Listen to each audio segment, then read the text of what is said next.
Folks, you know I love calling a spade, so when I saw this guy, who is this guy? Victor Gonzalez. When I saw he put out a video titled, "The Caitlin Clark WNBA Dilemma, a story about a business that fails at marketing every single time," I had to tune in. I had to check it out. I looked, I couldn't find any of this guy's Twitters. All I saw was his YouTube and a couple of his business accounts. I don't want to put too much of his business out there, but please go on, give this guy a follow, give him a subscribe on YouTube, Victor Gonzalez. The Caitlin Clark WNBA Dilemma, a story about a business that fails at marketing every single time. I don't need to be a rocket scientist to know that some truth is going to be laid down right here. Let's take a look. If you run a business, I want you to learn a valuable lesson from the WNBA. And don't put DEI ahead of everything. Oh, excuse me. That lesson is what not to do in your fucking business. The WNBA has been unprofitable since its existence in 1990 or whatever year it was created.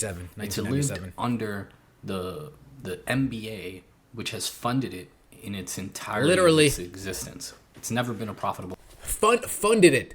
A subsidiary of the NBA, right? I give your mom money and your mom gives it to your little sister, something like that. Company in 30 plus years, 32 years, 33 years. Not once has it ever been profitable. They have a once in a lifetime generational player in Caitlin Clark. Mm-hmm. And Caitlin Clark comes to the WNBA and immediately sets a firestorm off for the WNBA.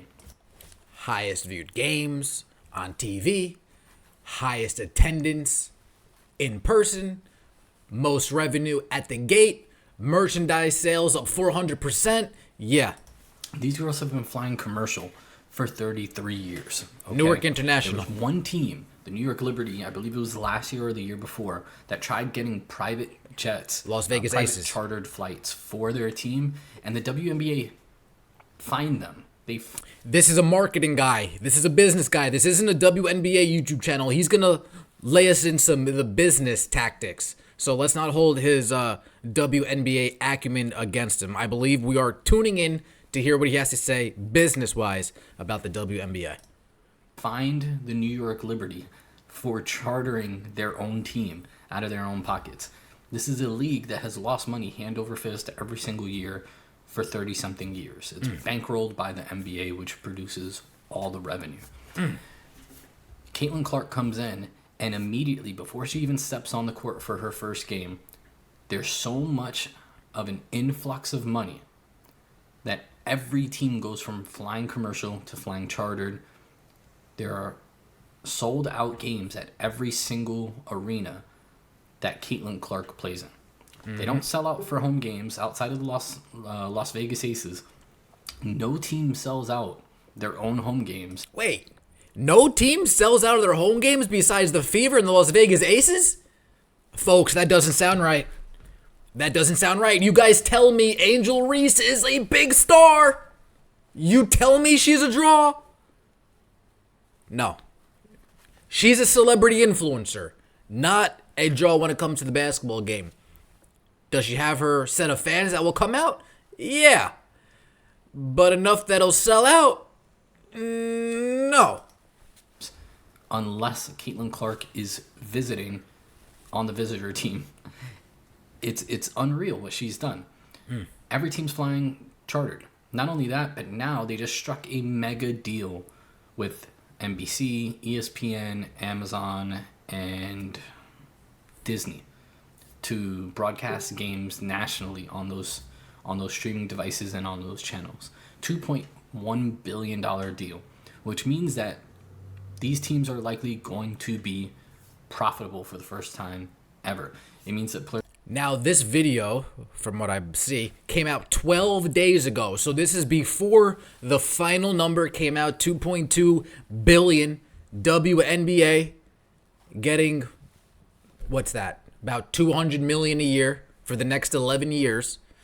NBCU, Peacock, USA, Amazon Prime, ESPN, ABC, Disney, like you mentioned. Players are going to get paid more than ever. Now, Caitlin Clark makes like $75,000, $80,000 a year. She's not making anything, and she's making millions upon millions for every single team in the league because she's just a player who's a visiting player, and ticket sales go through the roof in these teams. And they're still hating on her. Teams get an influx of cash that they want. Cheryl Reeve, what do you think about Caitlin Clark making making the Minnesota Lynx have the highest selling gate ever? I don't give two shits. You know what? I don't even give one shit. Okay. And I've got otherwise. The WNBA has the All-Star game coming up.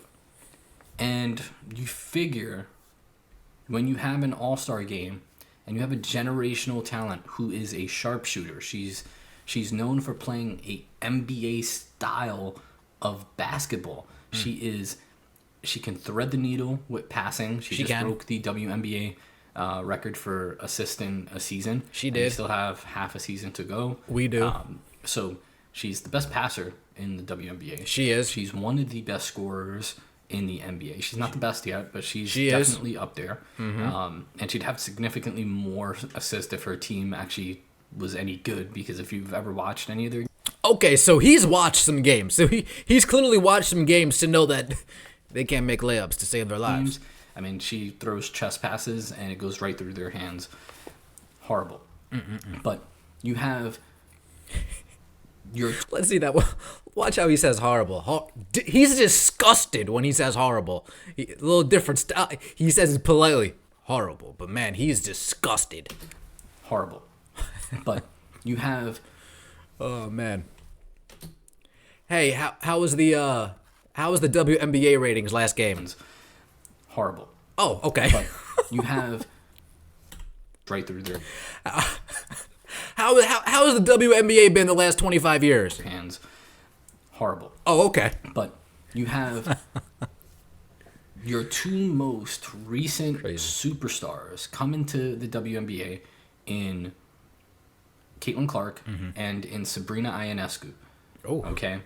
Sabrina was like the Caitlin Clark before Caitlin Clark, just not with the craziness, the following and fandom that has came with Caitlin Clark. Caitlin took it to a whole nother level. Fucking stratosphere. Sabrina was Caitlin Clark before Caitlin. Had the Kobe cosign. Better. Don't forget that. He's right. Caitlin is better. Sabrina had the Kobe cosign at Oregon. Kobe was at multiple games. Gigi, Mamba Academy, Nike shoe, Kobe Player Edition. I mean, Sabrina Ionescu, she was legit in that 2019 season. So the buzz around Sabrina being legit and kind of being a transcendent player in terms of her style of game when it comes to the WNBA, it was there. She didn't have the fanfare. She didn't have the craze. She didn't have the outrageous media buzz. But within the community of NBA, WNBA, the community of people that watch sports, Sabrina had it all as far as support goes. She definitely had it all. And a bigger star than Sabrina.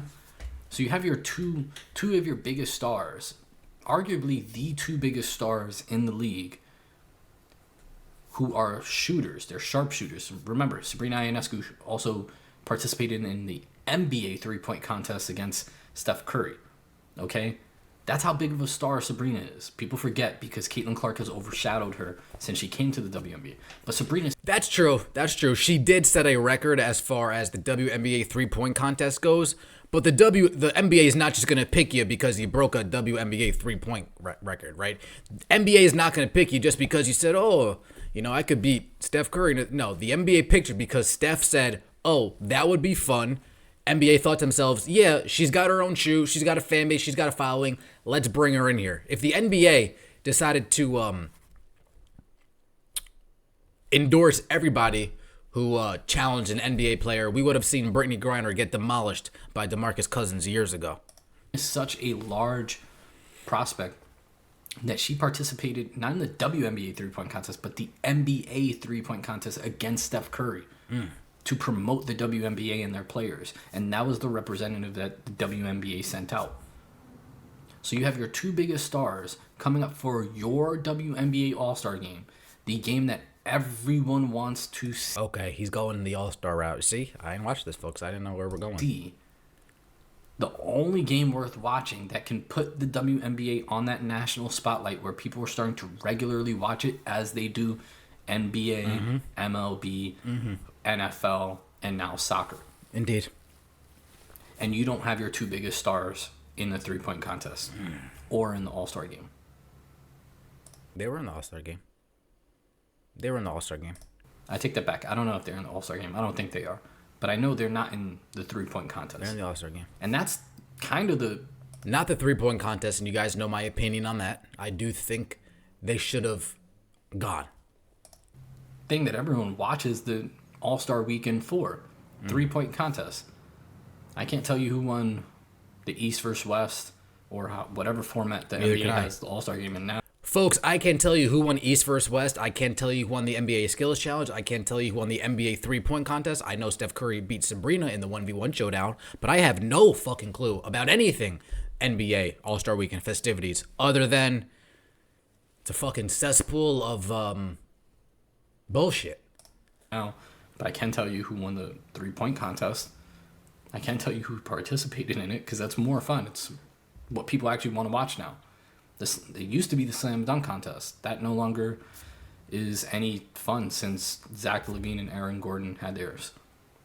So, the point I'm making on this post is when you have what's the point, Victor?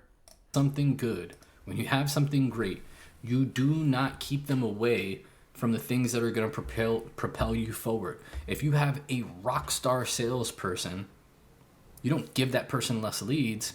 You give them more leads, and you pay them more. Give them a higher percentage of commission. Give them a higher salary. Now he's talking. They right. Whether he knows that they chose not to participate or not, they don't give him more money. Make him participate. How much is it gonna take you to participate? $1 million? Here it is. Adam, can we get Kaylin $1 million? Can we get Sabrina $1 million, please? Kathy, I just gave you guys $2.2 billion. You don't have $1 million left over?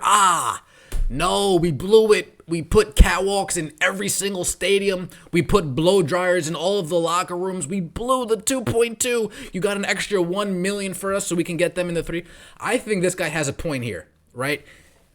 You got somebody who's good at sales. You don't take the leads away. You give him more leads, and to justify the additional burden you're giving him, you compensate him with some more money. So Sabrina, Kaylin, I know. You guys don't want to participate, I know. But don't worry. Uncle Adam's got $1 million for each of you, so just participate, grow the game like we've been dying for the last 25 years, and please take us into the next level of the WNBA. Please. Whatever the case may be, you don't lose your best people. Whatever the case, sorry to keep cutting him off. Whatever the case may be, in this new collective bargaining agreement, if the WNBA doesn't write it in, if you are selected for the three-point contest and you are not injured, you will participate.